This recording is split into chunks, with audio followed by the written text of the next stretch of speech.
Salam sejahtera Malaysia, denyut nadi suara rakyat bergema di channel ini.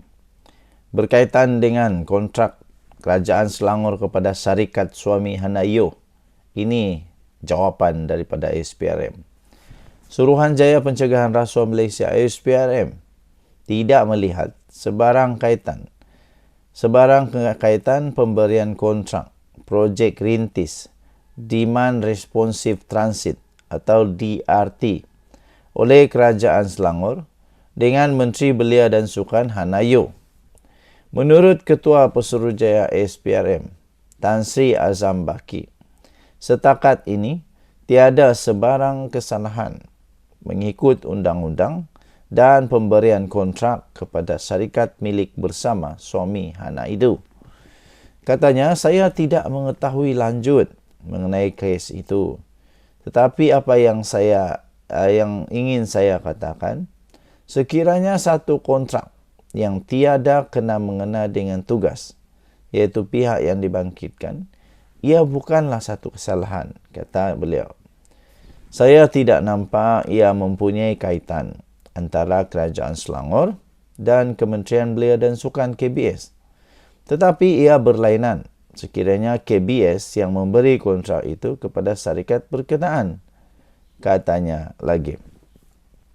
Azam berkata demikian semasa sidang media selepas majlis menandatangani laporan penambahbaikan tata kelola, penyelarasan dan pengurusan aset tenaga elektrik Malaysia di Ibu Pejabat pada hari ini.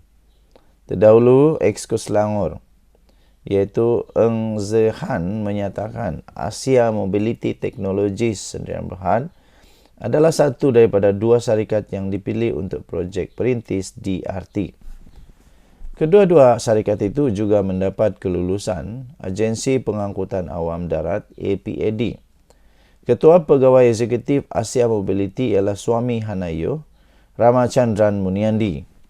Mengulas lanjut, Azam berkata berdasarkan pemerhatiannya dalam laporan-laporan media terhadap isu itu, projek berkenaan diberikan oleh entiti lain yang sebenarnya tidak pun mempunyai kena-mengena dengan Hanayo.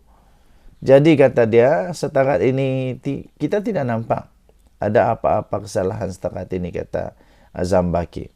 Memanglah, memanglah semua musuh-musuh ketat kepada kerajaan akan mencari sedaya upaya. Benda yang tak ada pun dijadikan ada. Benda yang tak ada kaitan pun dijadikan ada kaitan. Apa pula kaitan? Ya, saya pun tadi bila baca tentang jawapan daripada SPRM ini, saya pun bingung juga. Apa kaitannya pula Kementerian Belia dan Sukan daripada Hanayo dengan suami dia? Tak ada kena-mengena pun. Ini daripada Kerajaan Negeri Selangor. Ini Kerajaan Negeri Selangor yang bagi cek. Bukan daripada Kerajaan Persekutuan, ya. Ini Kerajaan Negeri Selangor. Tak ada kena-mengena dengan Hanayo. Tak ada kena-mengena dengan Hanayo punya kementerian. Hanayo punya kementerian, Kementerian Belia dan Sukan Malaysia. Bukan Kerajaan Negeri Selangor. Jadi walaun, pakailah otak sedikit bila keluarkan fakta dan sebagainya. Fikirlah dengan logik. Janganlah main roda aja seolah-olah semuanya kamu tahu, seolah-olahnya semuanya hampa tahu, seolah-olah hampa ni dah jadi kamus bergerak, semua dah tahu. Tapi rupanya tak ada yang betul pun, kesian.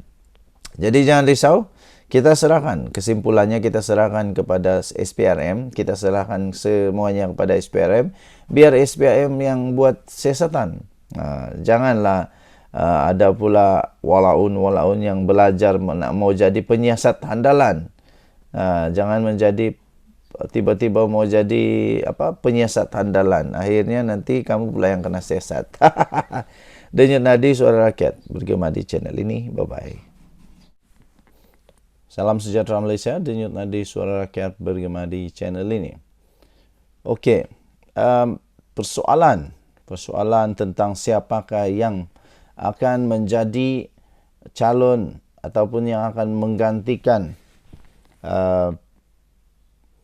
kematian bekas yang di Pertuan Dewan Negara menjadi tanda tanya Datuk Seri Anwar Ibrahim akhirnya tampil memberikan berita mengenai siapa yang di Pertuan Negara, Dewan Negara yang di Pertuan Negara, di Pertuan Dewan Negara yang baru.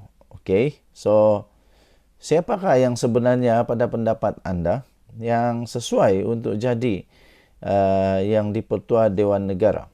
Perdana Menteri Datuk Seri Anwar Ibrahim berkata jumlah individu yang telah dinamakan sebagai calon yang di Pertua Dewan Negara berikutan kematian penyandangnya iaitu Datuk Mutang Tagal pada 10 Mei yang lepas adalah ramai. Wow, ramai. Beliau berkata bagaimanapun setakat ini senarai nama itu belum pun dibincangkan. Katanya baru kita kemukakan nama untuk perbincangan. Katanya kepada pemberita selepas beliau mengadakan pertemuan dengan Premier Sarawak Tan Sri Abang Johari Tun Openg di Kuching semalam yang turut dihadiri oleh Timbalan Perdana Menteri Datuk Seri Fadilah Yusof dan Menteri Kerja Raya Datuk Seri Alexander Nantalinggi. Pada pertemuan itu, Abang Johari serta pemimpin kanan negeri turut juga membincangkan tentang keputusan dasar agar ia dapat dilaksana dengan lebih berkesan serta memastikan hubungan baik antara Kerajaan Persekutuan dan juga Sarawak. Pada terdahulu, Datuk Seri Anwar Ibrahim merasmikan kemuncak sambutan Hari Wartawan Nasional atau HAWANA 2024 bertemakan Etika Teras Kewartawanan Mapan yang dihadiri oleh kira-kira 1,000 orang pengamal media dari dalam dan luar negara iaitu Kemboja, Indonesia, Singapura, Vietnam, Filipina, Brunei, Timur Leste, China, Korea Selatan, Qatar, Kuwait serta Perancis. HAWANA 2024 adalah perhimpunan terbesar wartawan Malaysia, anjuran Kementerian Komunikasi dengan kerjasama daripada Kerajaan Negeri Sarawak, manakala Pertubuhan Berita Nasional Malaysia bernama adalah agensi pelaksana. Okey, so siapakah yang bakal akan menggantikan Mendiang Mutang Tagal yang telah meninggal dunia? Pada hemat saya, ada juga benarnya, ada juga betul cadangan-cadangan daripada mereka orang Sarawak bahawa mereka mahu supaya pengganti kepada Mendiang Mutang Tagal ini digantikan oleh anak kepada beliau sendiri, anak kepada Datuk Mutang Tagal untuk menggantikan sebagai yang di-Pertua Dewan Negara.